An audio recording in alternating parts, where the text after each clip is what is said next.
नमस्कार दोस्तों, आप सभी को पता होगा कि एक 130वां संविधान संशोधन बिल विधेयक लाया गया है। कौन सा भाई?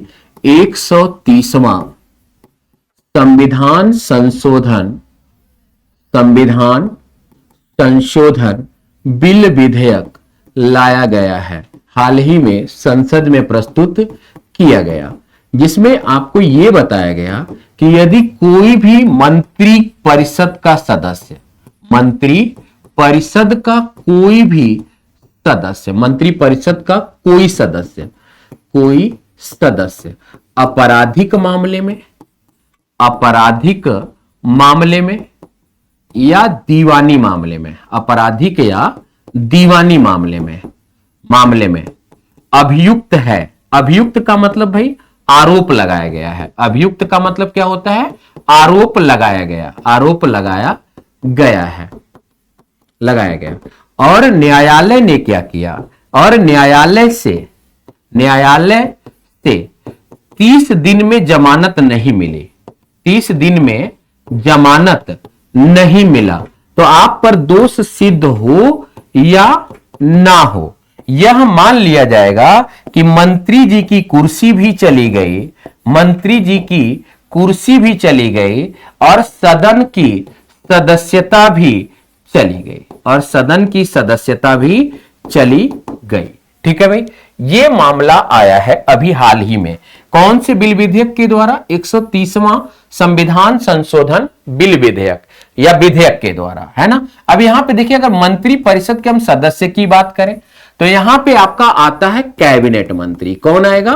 कैबिनेट मंत्री आते हैं। और यहां पे कौन आता है? उप मंत्री आते हैं। और यहां पे कौन आएंगे? राज्य मंत्री आ जाते हैं, या राज्य मंत्री स्वतंत्र प्रभार भी कोई कहलाता है। कोई क्या कहलाता है भैया? स्वतंत्र प्रभार भी कहलाता है। और आपको पता है कैबिनेट मंत्रालय किसके सहित होता है? तो अगर संघ के सरकार की बात करें तो प्रधानमंत्री सहित होता है, और अगर राज्य की बात करें तो मुख्यमंत्री सहित होता है ना, मुख्यमंत्री सहित। यानी कि अगर हम इस विधेयक पर एक चर्चा करें तो ना तो सीएम की कुर्सी बच रही, ना पीएम की कुर्सी बच रही, ना तो अन्य मंत्री सदस्यों की कुर्सी बच रही है। किस मामले में?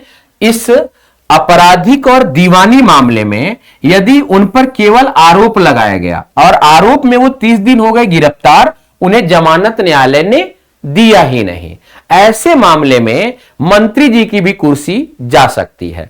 हालांकि आपने विपक्ष के द्वारा बहुत सारे आरोप प्रत्यारोप भी सुने होंगे कि बहुत सारे ऐसे भी मंत्री जी लोग हैं जिन्होंने अपने आपराधिक मुकदमों को ही हटवा दिया, गायब कर दिया, समाप्त कर दिया।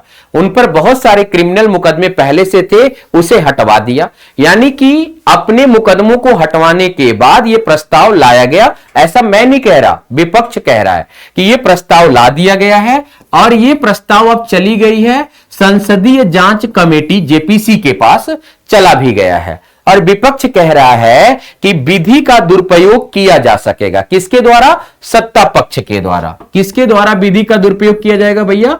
सत्ता पक्ष के द्वारा विधि का दुरुपयोग किया जा सकेगा। तो आप सभी को पता है कि विधि का दुरुपयोग तो जम के होता है ना। चाहे वह महिला से संबंधित कोई अपराध हो, उस पर भी दुरुपयोग हो रहा है। SC ST एक्ट का मतलब सदुपयोग हुआ है, तो वहीं पे दुरुपयोग भी हुआ है। तो यहां पे यह कहा जा सकता है कि सत्ता पक्ष विधि का दुरुपयोग करेगा।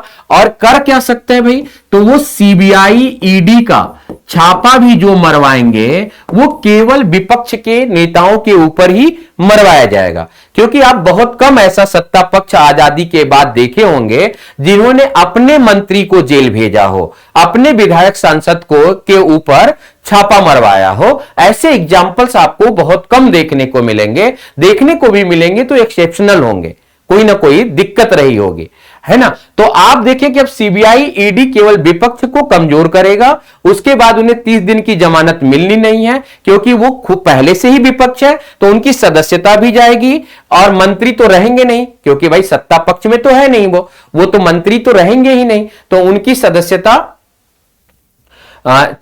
चली जाएगी, खत्म मामला। पहले क्या था कि यदि इन पर आरोप लगाने पर नहीं था, पहले क्या था यही कानून, तो पहले यह कानून था कि दीवानी मामले में तो 40 दिन गिरफ्तारी नहीं थी विधानमंडल के सदस्यों की या संसद सदस्यों की, ये आप जानते होंगे संसदीय विशेषाधिकार में अनुच्छेद 105 के तहत, है ना, कि दीवानी मामले में तो उनकी गिरफ्तारी ही नहीं हो सकती थी 40 दिन सत्र शुरू होने के पहले से और सत्र समाप्त होने के 40 दिन बाद तक। लेकिन अब क्या कहा जा रहा है कि आपराधिक मामले में यदि केवल आरोप लगाए जाएं और 30 दिन तक उन्हें जमानत ना मिले तो भी उनकी सदस्यता चली जाएगी। तो यह समस्या का विषय है। पहले था कि जब तक अपराध सिद्ध ना हो जाए तब तक उनकी सदस्यता नहीं जाती थी, और अपराध सिद्ध होकर 2 साल से अधिक की सजा की मिली तब उनकी सदस्यता जाएगी। जैसे आजम खान जी के आप एग्जाम्पल उठा सकते हैं, है ना। बहुत सारे नेताजी लोग हैं जिन पर आरोप लगे, जेल में भी रहे, लेकिन उनकी सदस्यता बनी रही। जैसे अगर हम बात करें कि जयललिता जी पर, ठीक है, जयललिता जी पर आय से अधिक संपत्ति का आरोप लगा, वो जेल गई, पनीर सेल्वम जी उनकी जगह मुख्यमंत्री रहे, लेकिन उनकी सदस्यता बनी रही विधानसभा की। आप हाल ही का एग्जाम्पल केजरीवाल जी का भी उठा सकते हैं कि केजरीवाल जी जब विधानसभा सदस्य थे दिल्ली से, तो उन पर आरोप लगाया गया, उन्हें जेल में भी रखा गया और उन्होंने सदस्य भी बने रहे विधानसभा के, हालांकि उनकी जगह मुख्यमंत्री का कार्यभार कोई और संभाल रहा था, है ना। ऐसा हुआ था, आपने देखा भी होगा। तो ये सारी चीजें अब कह रहा है कि अगर उतने दिन ये रह गए जेल में तो उनकी सदस्यता भी गायब और मंत्री हैं तो मंत्री पद भी गायब। तो देखिए भाई, सत्ता पक्ष हमेशा मजबूत पक्ष माना जाता है, लेकिन अगर किसी राज्य में विपक्ष की सरकार हो तो वहां पर तो उनके मंत्रियों को कमजोर किया जा सकता है ना। चलिए, अब एक चीज ये हो गई। अब एक बात हमें और जाननी है कि जब ये संशोधन विधेयक आएगा, कौन सा, 130वां, तो जब 130वां आएगा तो इसे हम कहेंगे 107वां कॉन्स्टिट्यूशनल अमेंडमेंट एक्ट कहेंगे, है ना। और 107वां जब संविधान संशोधन आएगा तो इसका प्रभाव कौन कौन से अनुच्छेद पर पड़ने वाला है, तो आपको पता है कि इसका प्रभाव पड़ेगा अनुच्छेद 75 पर, जहां पर प्रधानमंत्री और मंत्रिपरिषद की क्या की जाती है, नियुक्ति की जाती है राष्ट्रपति के द्वारा।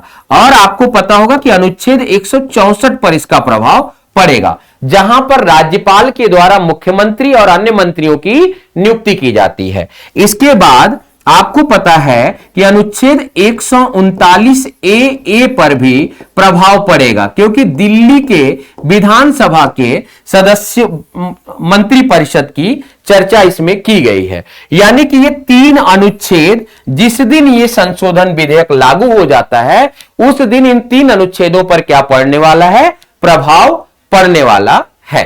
ठीक है भाई, तो देखिए विपक्ष अब हंगामा कर रहे हैं कि इसका दुरुपयोग सत्ता पक्ष कर सकेगा।